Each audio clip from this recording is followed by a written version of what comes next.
Good afternoon and welcome to Take Action News with David Shuster. This is Daniel Marin's executive producer in the host chair today for David, who's on assignment.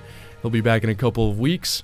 This beautiful Saturday afternoon, March 30th, and of course joining me in studio is Dana Bell, a friend and stand-up comic in the Washington, D.C. area. Thanks for joining us, Dana. Thanks for having me.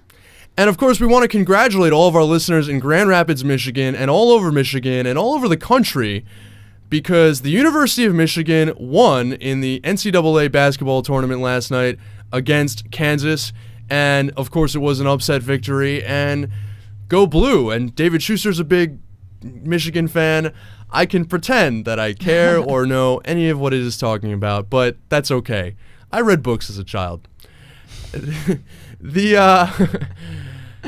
We have a great hour coming up for you. In the second half of the hour, we're going to be talking with Dr. Michael Lind. He's one of my personal favorite political scientists and historians. He is the policy director for the New Economic Strategy Program at the New America Foundation. He wrote an amazing three-part series in Salon about the rich moochers and how rent-seeking sectors in real estate, finance, other parts of the economy are really basically just wasteful, and we subsidize them, and they're not that great, and they're not these sort of productive job creators that we are led to believe, and how we can organize to strip them of their privileges and restore a little bit of order, and how that will improve the share of wealth that goes to the rest of the population, the proverbial 99%, if you will.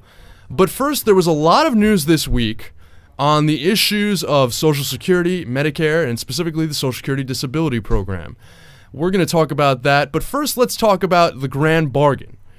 Okay, we've heard about that for months now, that President Obama, in fact years I should say, President Obama wants to cut a deal that would increase revenues, and that would be sort of the sacrifice that Republicans make in order to get the president to make major cuts to Social Security and Medicare. Now, as always, when I discuss this segment, I disclose that I am the policy director of Social Security Works, an organization that is trying to prevent cuts to Social Security benefits, and so I make sure that people know that disclosure when I talk about this issue.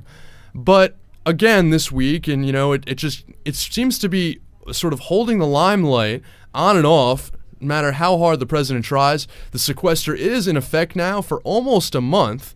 Federal workers have not been furloughed, and it appears there has been some reshuffling so that there won't be sort of air traffic controllers that are laid off, and the Pentagon won't have to cut off essential defense operations. But we are looking at hundreds of thousands of federal workers that will be furloughed for weeks, if not months. This will have a pretty tremendous effect on the economy.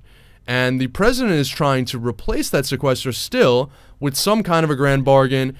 And the latest this week, reported in the Wall Street Journal, is that, quote, the White House is strongly considering including limits on entitlement benefits in its fiscal 2014 budget. That means that not only would the president be favorable to some of these cuts in Social Security and Medicare, like the Chain Consumer Price Index, a cut to Social Security benefits that compounds over time, that he is strongly considering including them in his budget resolution, which is considered sort of a statement of values, an opening bid, if you will, not necessarily an end result. And if the president, in fact, wanted to compromise on this, it would be a tremendously, some would say, controversial attempt if he were to present that in his 2014 budget resolution.